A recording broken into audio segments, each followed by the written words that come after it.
Assalamualaikum warahmatullahi wabarakatuh. Apa kabar semuanya? Semoga dalam keadaan sehat walafiat. Amin amin ya rabbal alamin. Sebelum saya memulai atau membacakan hasil presentasi pada hari ini, izinkan saya mengucapkan terima kasih kepada Bapak dosen kita, yaitu Bapak Rusdial Marta MPD, yang telah memberikan kesempatan kepada saya. Masa usia dini merupakan usia kritis dalam tahap perkembangan manusia, baik perkembangan spiritual, motorik, kognitif, bahasa, maupun sosial emosional. Mengembangkan keterampilan sosial anak usia dini akan membantu proses berpikir rasional dan dapat membuat keputusan yang baik di masa depan. Dia juga akan memahami dirinya sendiri dan orang lain. Anak-anak akan lebih siap menghadapi masalah kehidupan dengan kecerdasan emosionalnya. Anak-anak dapat menahan marah, bisa bergaul, dan menerima berbagai macam perbedaan dengan orang lain. Sehingga nantinya ia akan tumbuh menjadi anak-anak yang bukan hanya cerdas secara kognitifnya, akan tetapi sehat mentalnya dan bagus, serta kecerdasan emosional yang sangat penting untuk diperhatikan adalah keterampilan sosial anak. Keterampilan sosial anak usia dini itu merupakan kemampuan anak untuk bersosialisasi atau berinteraksi dengan orang lain dalam konteks sosial dengan cara-cara khusus yang dapat diterima dan menghindari perilaku yang akan ditolak oleh lingkungannya. Macam-macam keterampilan sosial yang harus dimiliki oleh anak usia dini antara lain: yang pertama, kenal diri, emosi, empati, berbagi, negosiasi, menolong, kerjasama, bersaing, dan bersaing. Ada 6 cara keterampilan sosial pada anak usia dini. Yang pertama yaitu ajari anak untuk aktif dalam kelompoknya. Yang kedua, didik anak mengenal dunia sosial. Yang ketiga, ajak anak untuk bertemu dengan teman-temannya atau dengan keluarganya. Yang keempat, ajak anak berkumpul dalam sebuah acara. Dan yang kelima, ajarkan anak mengenai arti berbagi. Dan yang keenam, ajari anak untuk menolong orang lain.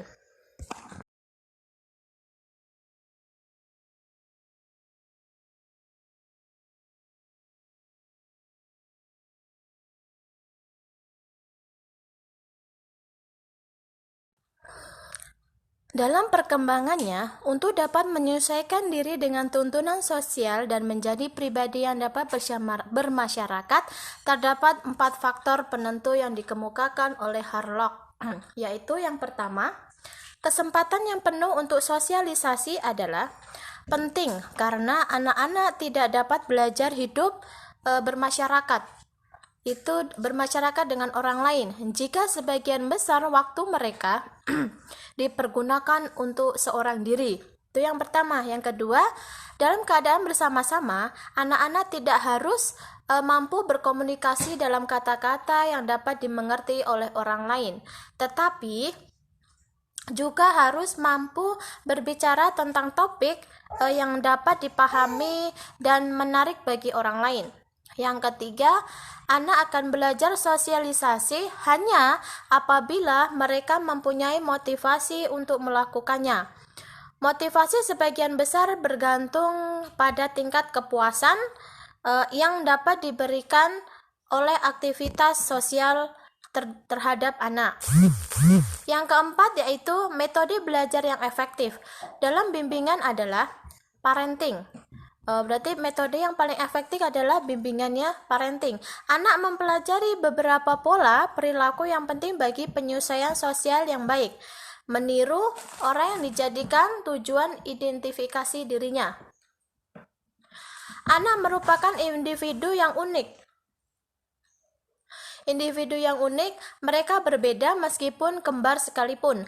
Beberapa anak akan memiliki keterampilan sosial yang lemah dan beberapa memiliki keterampilan sosial yang baik. Menurut Santrok, menyebutkan beberapa strategi yang baik untuk meningkatkan keterampilan sosial anak-anak antara lain: yang pertama, Bantu anak yang ditolak untuk belajar mendengarkan rekan sebaya dan mendengarkan apa yang mereka katakan daripada mencoba untuk mendominasi pada rekan-rekannya. Yang B yaitu bantu anak yang terabaikan menarik perhatian dari rekan sebayanya dengan cara positif dan terus mendapatkan perhatian mereka. Yang C, tunjang anak-anak yang rendah dalam keterampilan sosial dengan pengetahuan mengenai bagaimana meningkatkan keterampilan ini. Yang D, baca dan diskusikan buku yang sesuai dengan topik hubungan sebaya dengan siswa dan menyusun permainan dan kegiatan yang mendukung.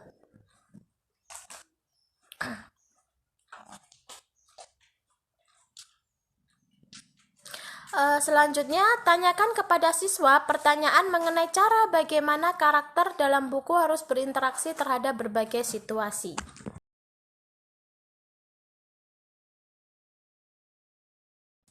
Faktor-faktor yang mempengaruhi keterampilan sosial perkembangan keterampilan sosial anak tergantung pada berbagai faktor. Yang pertama yaitu kondisi. Ada beberapa kondisi siswa yang mempengaruhi keterampilan sosial anaknya, antara lain yaitu temperamen, regulasi emosi, serta kemampuan sosial kognitif. Yang B, interaksi siswa dengan lingkungan. Keterampilan sosial siswa terutama dipengaruhi oleh proses sosialisasinya dengan orang tua yang terjalin sejak awal.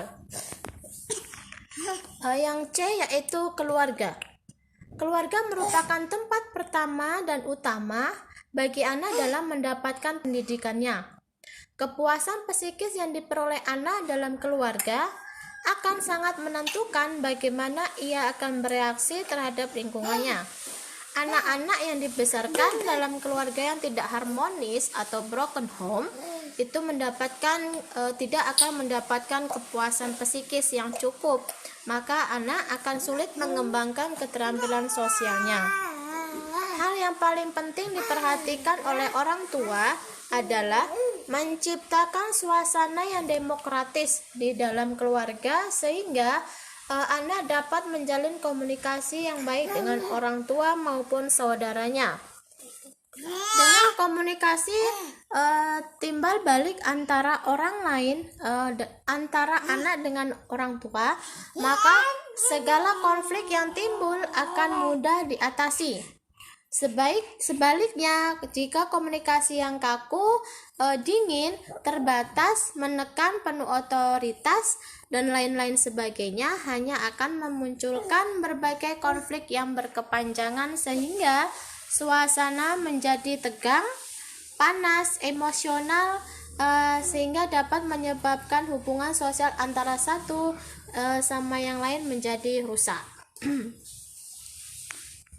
Hubungan anak dengan anggota keluarga itu menjadi landasan sikap anak terhadap orang lain dan kehidupan secara umum.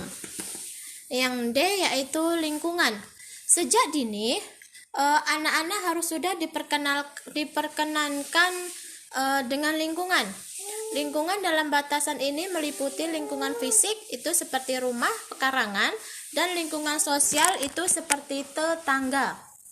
Lingkungan juga meliputi lingkungan keluarga, ada dua, yaitu keluarga primer dan keluarga sekunder. Lingkungan sekolah dan lingkungan masyarakat luas. Dengan pengenalan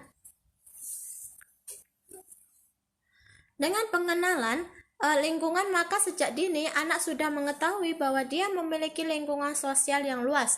Tidak hanya terdiri dari orang tua, saudara atau kakek dan nenek saja.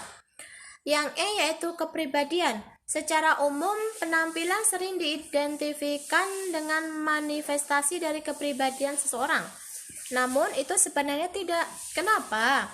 Karena apa yang tampil tidak selalu menggambarkan kepribadian yang sebenarnya, bukan aku yang sebenarnya. Dalam hal ini, amatlah penting bagi individu tidak menilai seseorang berdasarkan penampilan semata, sehingga orang yang memiliki penampilan tidak menarik cenderung dikucilkan. Disinilah pentingnya orang tua memberikan penanaman nilai-nilai yang menghargai harkat dan martabat orang lain tanpa mendasarkan pada hal-hal fisik seperti materi atau penampilannya saja. Yang F yaitu kemampuan penyesuaian diri. Untuk membantu tumbuhnya kemampuan penyesuaian diri, maka sejak awal anak diajarkan untuk lebih memahami dirinya sendiri, itu tentang kelebihan dan kekurangannya, agar ia mampu mengendalikan dirinya, sehingga dapat bereaksi secara wajar dan normatif, agar individu mudah menyesuaikan diri dengan kelompoknya. Maka tugas orang tua atau pendidik itu adalah membekali diri anak dengan membiasakannya untuk menerima dirinya, menerima orang lain, tahu dan mau mengakui kesalahannya. Jadi, berdasarkan ulasan di atas dapat disimpulkan bahwa keterampilan sosial dipengaruhi berbagai faktor. Yang pertama yaitu kondisi, keluarga, lingkungan, kepribadian, kemampuan dalam penyesuaian diri.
Baiklah, itulah tadi pembahasan dari saya. Jika ada kekurangan, saya minta maaf. Saya akhiri. Wassalamualaikum warahmatullahi wabarakatuh.